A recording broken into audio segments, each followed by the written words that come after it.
All right, good morning, people of YouTube. So this time we're back with a deck update for my Rapidmon based deck. This is a deck that I've been finding a lot of success with at my locals. This is a deck that takes elements of the Green Ranger variants and kind of meshes it together with the Rapidmon bottom end because the Rapidmon bottom end is so consistent and really pushes for a mid-range style of play.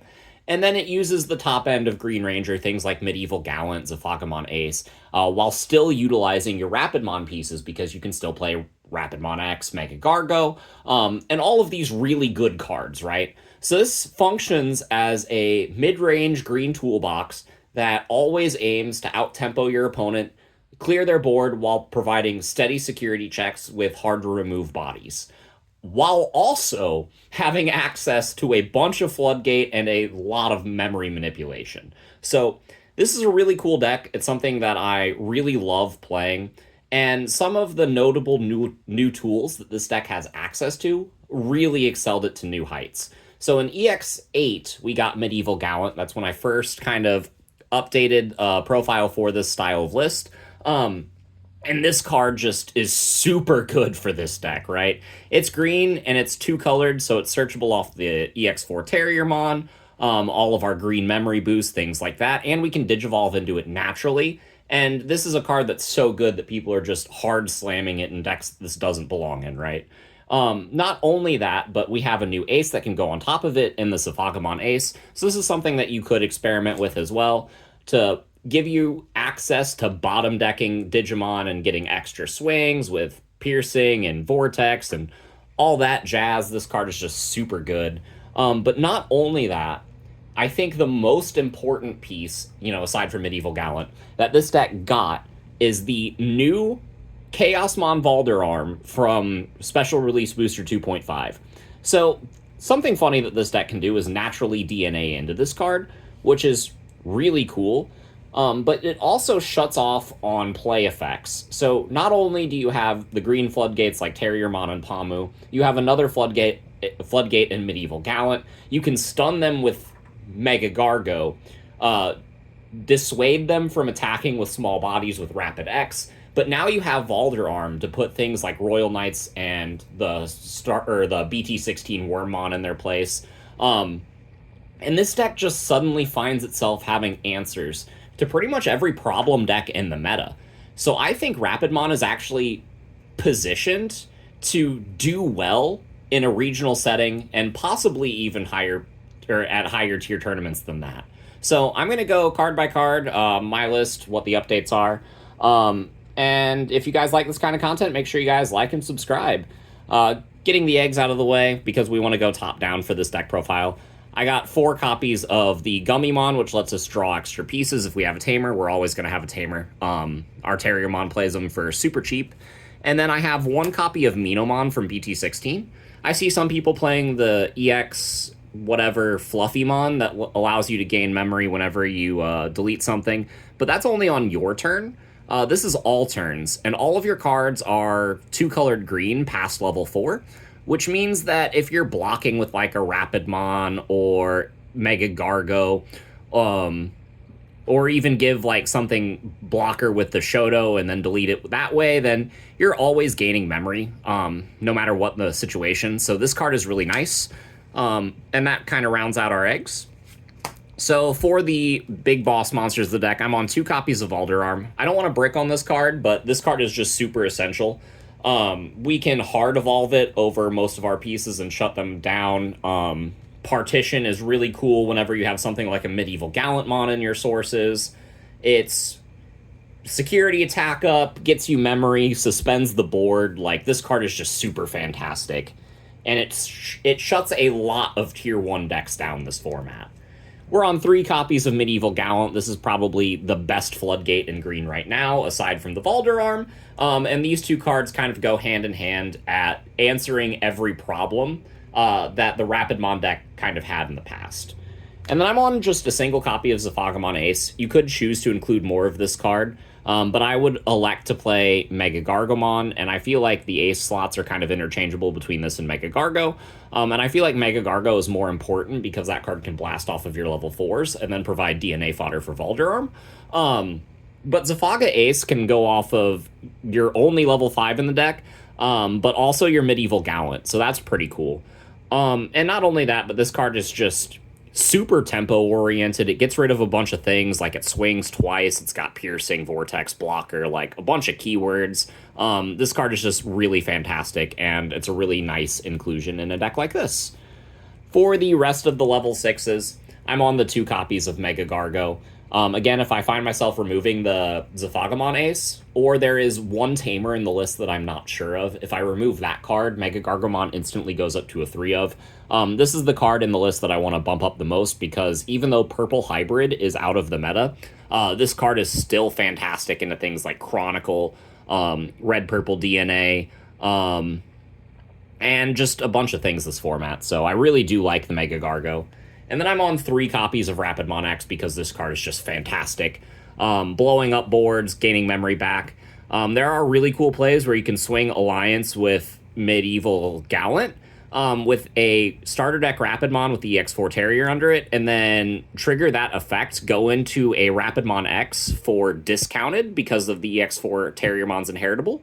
So you go into this for 2 memory. If this blows something up off of its suspend effect, then you are gaining that 2 memory back, and then you have 2 level 6s in play to DNA into the Valdur Arm. So you just threaten a crap ton of damage just right off the rip, and this card is just really good. It's a really good tempo establisher in the early game too, because it just clears out problem things in the early game, while also giving you a body that's sort of hard to interact with. And this card is just super great. So for the only level 5 in the deck, we're on 4 copies of the starter deck Rapidmon. Its inheritable is broken. It's giving this deck access to D-Digivolve is also really good. But most importantly, this gives you a card that makes it so that's harder for your opponent to interact with you. So that you can kind of ace freely or guarantee that you're getting into some of your good cards. And whenever you do get into those good cards, they have a good inheritable effect now, where you're just trashing security and providing yourself a lot more tempo. So I really like the Rapidmon. For the level 4s, I'm on 4 copies of the best Rapidmon. This is kind of a no-brainer.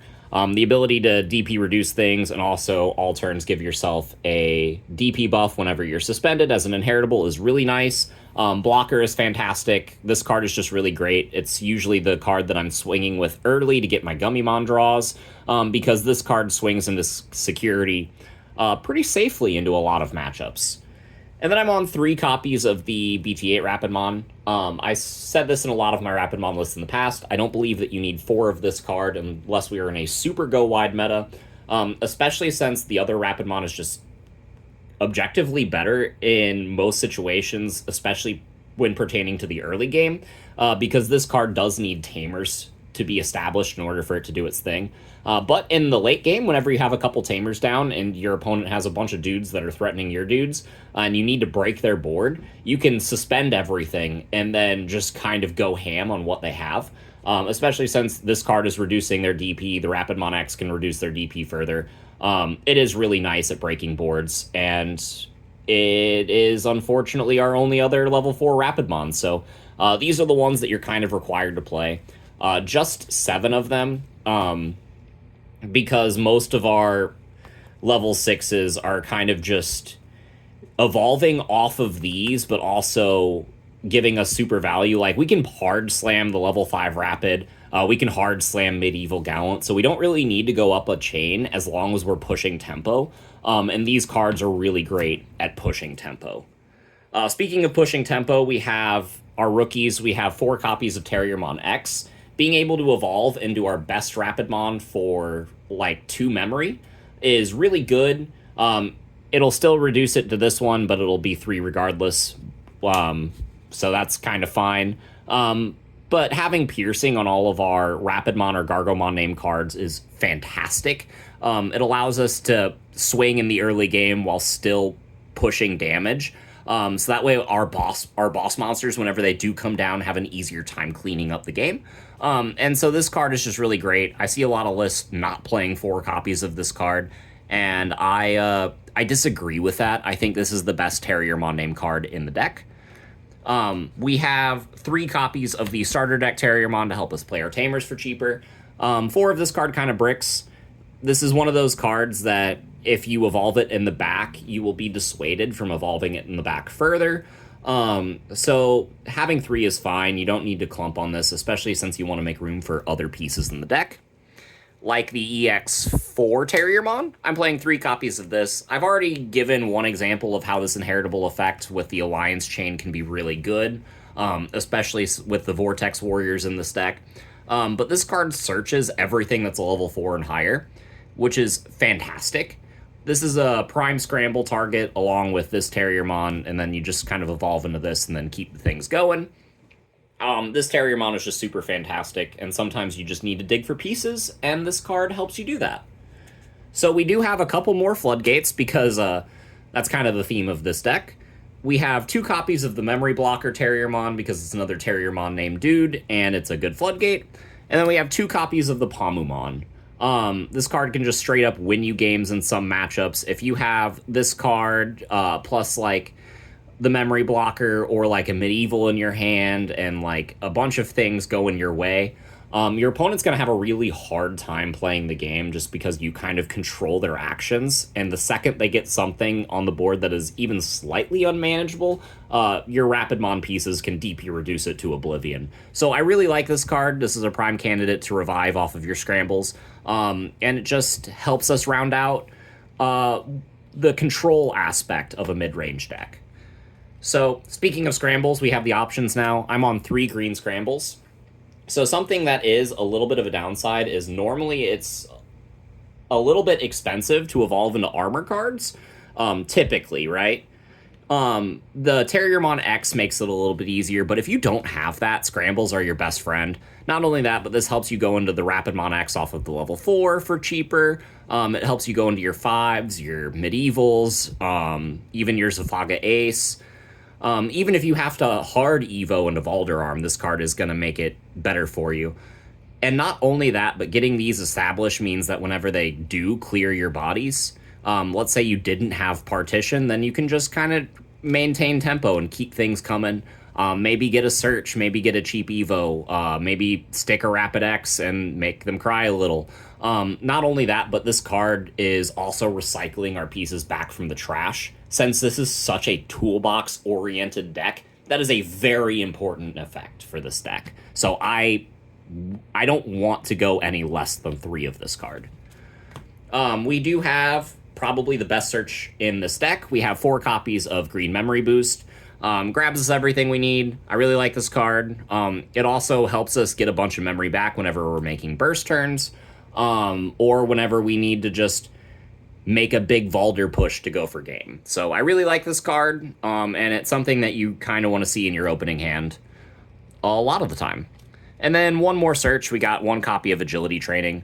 I'm not playing Double Typhoon because there aren't as many Terriermon named cards as there are in typical Rapidmon lists, and it doesn't give us a refund on memory. This deck really values being able to just have a rookie go from the rookie to like a level 6 for super cheap. And aside from from spending memory, Double Typhoon doesn't refund you any, which is why I'm on these search cards and the scrambles, because I feel like that's the most consistent way to not pay a lot of memory but maintain a lot of tempo.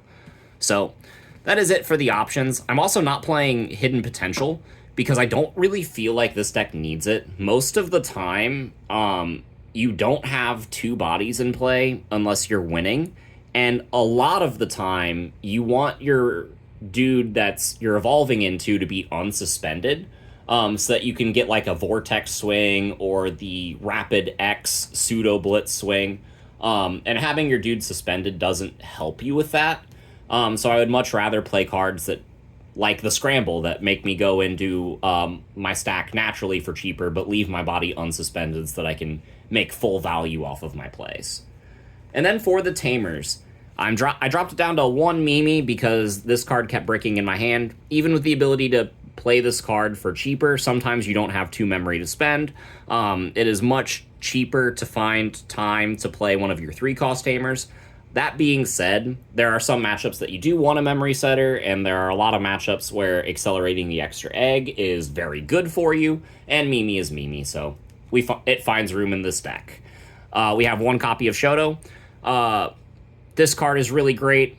There is one Tamer, again, that I'm not sure of in this list that you could cut down to make room for either a second copy of Shoto or another boost or the Mega Gargo. Those are the only other cards that I would really add.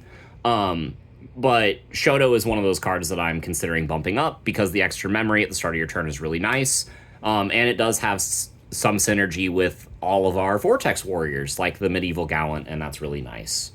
I'm on one copy of Taiga because I think this card is kind of cracked. The more I test this card, the better it is. Your opponent will often forget that you get the extra 1,000 blanket on your board. And that matters a lot, especially in like your Rapidmon calculations, because Rapidmon X is unfortunately only 11k. And pushing Mega Gargo to base 13 with this card is really good. And the cost reduction is when you would Digivolve. So it synergizes with the agility training, with the scramble, with a lot of other things. This is a really good card, but again, you don't want to see multiples of this because you don't want them clumping in your hand. Also, both of these Tamers being 3 cost is very nice, which means off of the starter deck Terriermon, we are playing them for 1. Just like this other Tamer, Henry Wong. The new BT19 Tamer I am playing as a 1 of. This card is not very good, and this is the Tamer that you can cut down if you don't like it. But at the start of your main, if you are playing the game of Digimon, i.e. if you have a Terriermon, Gargomon, or Rapidmon card in play, you gain a memory, and that's like all of your deck. So that's super cool. It also allows you to suspend dudes whenever you Digivolve up into a Rapidmon or Gargomon card, which combos really nicely with the starter deck Rapidmon, the level 4.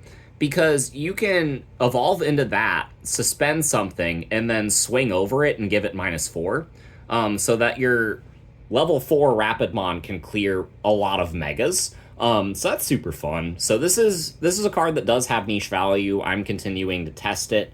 But on paper, this feels like the least powerful Tamer in the deck. Speaking of a Tamer that on paper feels not powerful, we have 2 copies of the starter deck Izzy from all the way back in starter deck 4.